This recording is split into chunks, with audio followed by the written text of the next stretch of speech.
Hello everyone, I welcome you all once again to another new video on my YouTube channel. It's DPK। और guys आज के इस video में हम बात करने वाले हैं एक ऐसे बिज़नेस के बारे में जहां जो है रातों रात इंसान करोड़पति बनता है। अगले महीने जो है ज्वाइनिंग के बाद ही उसको लाखों के चेक मिलने स्टार्ट हो जाते हैं। लग्जरी गाड़ियां, फॉरेन ट्रिप्स, ये सभी जो है बिल्कुल कॉमन बातें हैं। अल्टीमेटली जो है 21st सेंचुरी का बिज़नेस है। अकॉर्डिंग टू देम ये दुनिया का सबसे बेस्ट बिज़नेस है। और वो है क्या? अब वो है मल्टी लेवल मार्केटिंग, मतलब कि LML, जिसको डायरेक्ट सेलिंग भी बोला जाता है। और भारत में बात करें तो समय समय बहुत सारी ऐसी कंपनियां आई और चली भी गई जो लोगों को जो है बड़े पैमाने पे चूना लगाकर चली गई। कंपनियां आती हैं, फिर उसके बाद चली जाती हैं, फिर नए नाम से नया कंपनी स्टार्ट हो जाता है। इसी तरीके से इन लोग का जो है गोल गोल जो सारा सिस्टम है नेटवर्क मार्केटिंग का, ये चलता रहता है। लेकिन दोस्तों आज का जो वीडियो है काफ़ी ज़्यादा इंपॉर्टेंट है, क्योंकि आज मैं एक ऐसे टॉपिक पे बात करने वाला हूँ जिसके बारे में आप भी कभी ना कभी सोचते ज़रूर होंगे। और वो ये है कि जितने भी नेटवर्क मार्केटिंग वाले होते हैं ये आखिर लग्जरी गाड़ियों की ही बात क्यों करते हैं। भले कोई भी कंपनी हो, वेस्टिज हो, FLP हो, जो भी तमाम RCA, मोदी केयर, जितने भी जो है मल्टी लेवल मार्केटिंग वाले कंपनी है, LML जो भी है, ये सभी हमेशा जो भी इनके लीडर्स होंगे वो हमेशा गाड़ियों की बात जो है 100% करते ही करते हैं कि हमारे इस लीडर ने लग्जरी गाड़ी जो है वो अचीव कर लिया। हाँ, यहाँ पे गाड़ी खरीदना नहीं होता है, यहाँ पे गाड़ी अचीव करना होता है। मीन्स समथिंग लाइक आपने बहुत बड़ा कुछ अचीव कर लिया। खैर, वो उनका अपना जो है टर्म टैग है, कुछ भी बोल सकते हैं। बट यहाँ पे एक चीज़ आपने देखा होगा कि हमेशा गाड़ियों की ही बात करते हैं। उसके बाद आपने क्या क्या प्रॉपर्टी बनाया है अपने लाइफ में, उस फलाना कंपनी से करोड़पति बनने के बाद आपने किन किन चीज़ों में इन्वेस्ट किया है और बाकी आपने क्या क्या चीज़ें खरीदी हैं, इस बारे में कहीं भी नहीं बताया जाता है। तो टेक्निकली आप ये सोचें कि अगर कोई बंदा अगर 50 लाख का गाड़ी खरीद रहा है तो वो भैया 20 लाख के घर में तो रखेगा नहीं। मतलब कि कोई भी इस लायक अगर है कि वो 50 लाख का गाड़ी खरीद सकता है तो जाहिर सी बात है वो कम से कम 1 करोड़ रुपए के घर में रहता ही होगा। आपको कोई ऐसा नहीं मिलेगा कि कोई झुग्गी झोपड़ी में रह रहा है और वो मर्सिडीज खरीद ले। अगर कोई 1 BHK के फ्लैट में रह रहा है या तो वो मर्सिडीज खरीद लेगा, नहीं। कोई भी बंदा जो अपने घर के 50% से कम ही अमाउंट का गाड़ी खरीदेगा। तो जिस तरीके से ये मल्टी लेवल मार्केटिंग वाली स्टेज पे बाकायदा सेमिनार्स में दिखाते हैं कि हमारे इस लीडर ने जो है 2 साल के इनकम में कार अचीव कर लिया और इन्होंने जो है 20 लाख का क्रेटा खरीद लिया या फिर 1 करोड़ रुपए का मर्सिडीज खरीद लिया। लेकिन क्या आपने कभी नोटिस किया कि ये लोग कभी नहीं बताते हैं कि ये कौन से घर में रहते हैं।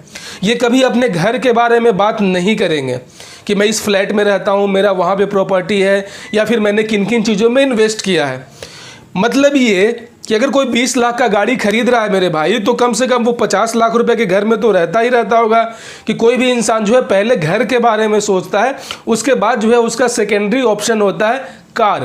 क्योंकि अगर किसी का घर टूटा हुआ है या फिर उसके लायक घर नहीं है तो वो कार क्यों खरीदेगा। जब आपका लिविंग ऑफ स्टैंडर्ड उतना हाई नहीं है तो आपको कार की ज़रूरत ही नहीं है। आपको पहले अपना लिविंग ऑफ स्टैंडर्ड जो है उसको मेंटेन करना होता है हमारे सोसाइटी में। तो यहाँ पे टेक्निकली गाइज मैं इसी को बताने वाला हूँ कि ये एक बहुत बड़ा स्कैम है। क्योंकि कार तो भाई ओला पे अगर आप दिन भर के लिए बुक करें तो आपको 2000 रुपये में मिल जाएगा। आप कहीं से भाड़े का गाड़ी भी लाकर लोगों को दिखाकर उनको इन्फ्लुएंस कर सकते हैं ये दावा करके कि भाई ये गाड़ी मेरा है, ताकि लोग जल्दी इन्फ्लुएंस हो जाएं। लेकिन आप नकली जो है आप बड़ा घर 2 करोड़ 5 करोड़ का घर आप कहाँ से लाएंगे लोगों को दिखाने के लिए। वो तो कोई आपको अमीर इंसान जिसका 4 करोड़ 5 करोड़ का घर होगा वो तो आपको अपने घर के अंदर फ़ोटो तो खींचने देगा नहीं। वो तो आपको धक्के मार के वहीं से भगा देगा अगर आप उसको बताएंगे कि सर मैं मल्टी लेवल मार्केटिंग से हूँ और लोगों को बेवकूफ़ बनाने के लिए मुझे आपके घर का फ़ोटो चाहिए ताकि मैं स्टेज पे दिखा सकूं कि ये घर मैंने 2 महीने के इनकम से लिया है। तो वहीं पे आपको लात मार के भगा देगा। इसीलिए इन लोग का जो सबसे सॉफ्ट टारगेट होता है वो होता है लग्जरी कार। लग्जरी कार तो अमूमन आपको कहीं भी किसी भी ट्रेवल एजेंसी में मिल जाएगा, जहाँ पे आप कुछ पैसे देकर दिन भर के लिए आप वहाँ जो है आप ले जा सकते हैं, लोगों को दिखा सकते हैं, या फिर एक ही गाड़ी को जो है बहुत बार अलग अलग बंदे अपने अपने नाम से करके वो दिखा सकते हैं, क्योंकि यहाँ पे इसकी कोई भी ऑथेंटिसिटी नहीं होती है। इसीलिए जो भी और लोगों को जो भी मिडिल क्लास लोग होते हैं उन लोग का सपना होता है कि अपना एक खुद का अपना एक कार हो, और इसी के झांसे को लोगों को भुनाने के लिए, भरमाने के लिए ये लोग भाड़े पे गाड़ियां लेकर आते हैं या फिर इंस्टॉलमेंट पे गाड़ियां खरीद लेते हैं डाउन पेमेंट करके ईएमआई पे, और बाद में वो लोग जो है वापस कर देते हैं कि भाई मेरे से नहीं हो पाया, आप लोग ये रख लो, शोरूम वाले को वापस कर देते हैं। क्योंकि उनका काम होता है लोगों को मोटिवेट करना, और मोटिवेशन सिर्फ और सिर्फ कार दिखाकर इसीलिए होती है क्योंकि कार जो है ईजिली कोई ही बंदा कहीं से ला सकता है लोगों को दिखाने के लिए। लेकिन आप एक बड़ा सा घर, आप बड़ा सा प्रॉपर्टी आप नहीं खरीद सकते हैं, और ना ही जिस तरीके से आप नकली कार जो है किसी के कार को अपना बता देते हैं, आप किसी के घर को तो वहाँ पे आप अपना बता नहीं पाएंगे क्योंकि जो उसका असली मालिक होगा वो आपके ऊपर दावा ठोक देगा। लेकिन कार वाले तो वैसे भी मैनेज हो जाता है कि यार कहीं से कोई कार ले आए। तो अल्टीमेटली यही एक रीज़न है, जो इतने भी नेटवर्क मार्केटिंग वाले होते हैं ये हमेशा लग्जरी गाड़ियों की बात करते हैं, ये लोग कभी किसी घर की बात नहीं करेंगे, आपने नोटिस भी किया होगा। सो दोस्तों ये था एक मेरा छोटा सा रिप्लाई उन सभी के लिए जो अपने आप को सो कॉल्ड नेटवर्क मार्केटिंग के लीडर्स कहते हैं, ये दिखाकर कि भाई मेरे पास 20 लाख की 50 लाख का लग्जरी गाड़ी है। तो भाई अगर तुम 50 लाख का लग्जरी गाड़ी रखे हो तो कम से कम तुमको 5 करोड़ के घर में भी रहना पड़ेगा, तभी लोग वास्तव में इन्फ्लुएंस होंगे, नहीं तो साफ दिखता है कि ये बहुत बड़ा स्कैम है।